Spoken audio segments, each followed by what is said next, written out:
నల్గొండ జిల్లా మిర్యాలగూడ ప్రకాష్ నగర్ లో పోలీసులు కార్డన్ సెర్చ్ నిర్వహించారు. డీఎస్పీ రాజశేఖర్ ఆధ్వర్యంలో పోలీసు బృందాలతో తనిఖీలు జరిపారు.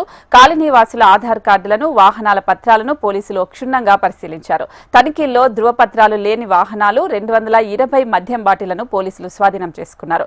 50 మందికి గంజా టెస్టు చేసి 8 మందిని అరెస్టు చేశారు. అసాంఘిక చర్యలు ఆపేందుకు పోలీసులతో కార్డన్ సెర్చ్ చేస్తున్నామని తెలిపారు. యువత గంజాయి, మద్యం, గుట్కా వంటి వ్యసనాలకు దూరంగా ఉండాలని ఎస్పీ శరత్ చంద్ర సూచించారు. అనుమానితులపై స్థానిక పోలీస్ స్టేషన్లో సమాచారం ఇవ్వాలని ఎస్పీ శరత్ చంద్ర కాలనీ వాసులను కోరారు.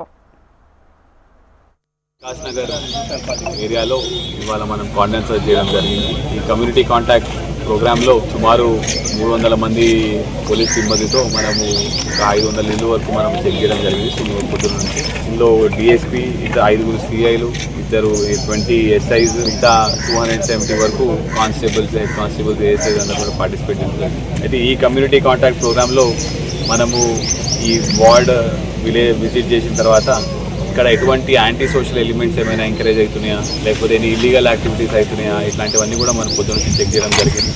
దీనిలో భాగంగా చాలా వరకు మనము కొన్ని వితౌట్ డాక్యుమెంట్స్ ఇల్లీగల్గా ఉన్న వెహికల్స్ కూడా సీజ్ చేయడం జరిగింది. ఇప్పుడు దాకా 118 టోటల్ వెహికల్స్ మనం సీజ్ చేసినాము. ఇవన్నీ కూడా వాళ్ళు ప్రాపర్ డాక్యుమెంటేషన్ ఉంటే అవన్నీ కూడా మనం రిలీజ్ చేయడం జరుగుతుంది. అదేవిధంగా మా దగ్గర ఉన్న ఫింగర్ ప్రింట్ స్కానింగ్ డివైజెస్తో పాటు కూడా మనం అందరినీ కూడా చెక్ చేయడం జరిగింది.